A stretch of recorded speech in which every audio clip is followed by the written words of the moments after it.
नमस्कार जय जगन्नाथ केमती अच्छा आपण मैंने आशा करे भलरे थे मु भी भलरे अच्छी।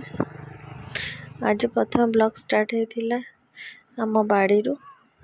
आज बाड़ी को जाइली देखु केते प्रकार शाग परिवा सब लगी सब प्रकार प्रायतः सब प्रकार टिके टिके टिके टिके किसी भी लगाई चलते देखिए केते सुंदर कोबी है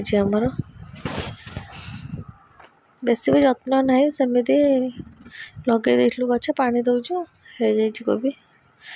देखो केते कोबी होमर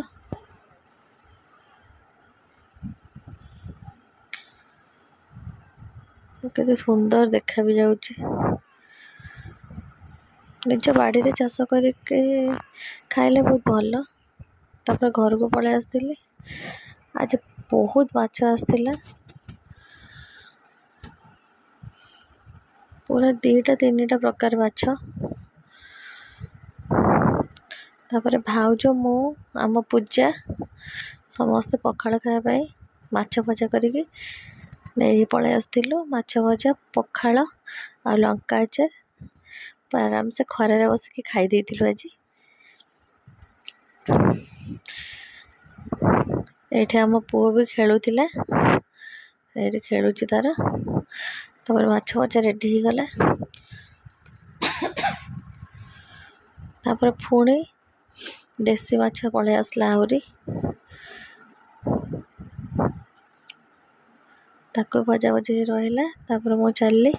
आम पुओ सिझापाई अमृतभंडा आने आम बाड़ी को मु तो बाड़ी जा पहुँचला बेलू हाथ पाइलानी अमृतभंडा गछ को पुणी से जन तब अमृतभंडा आनिकी पलि आसली बारी को धनिया पत्र नवाई एमती फ्रेश फ्रेश जिनस बाड़े लगे तोलिकी खाइले बढ़िया लगे। ये शीत दिन में तो होना खरा दिन कि ना गाधे पाधे रेडी गली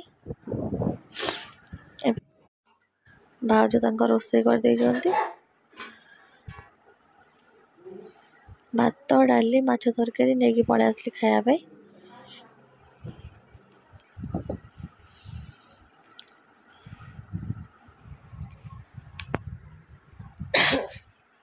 खाइबा सरला शोई पड़ी उठिकी बाहर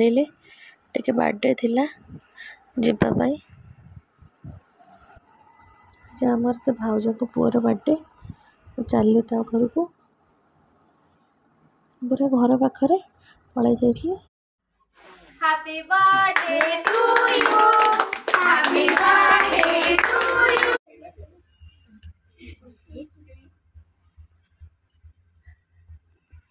एक समझदार सदी जो दीदी घरे समस्त को दे एबे पलि आसली घर को तापर बसी भाउज कहले घर पोछा पोछा हम देखु 11:30 बजला आसिकी घर पोछा पोछी चलची शीत दिन 11:30 बेले घर पोछा पोछी केते मजा लगुथ भावतु पूरा अंधार जो शीत को कुहुड़ी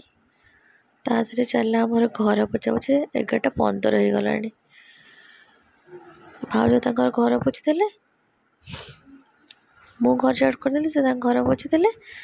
तापर चलली देखते आम पूजा पाठ पढ़ुची बसिकी भाउज पाँच गुरा सब पोछुंट ऊपर पाँच पोछा सरला तल पाँच पोछा हो गला ये मो चढ़ई बस खेलुंट आज दिन एमती कटी जदि आपण को मो वीडियो भल लगी था लाइक शेयर सब्सक्राइब करेंगे। रही जय जगन्नाथ।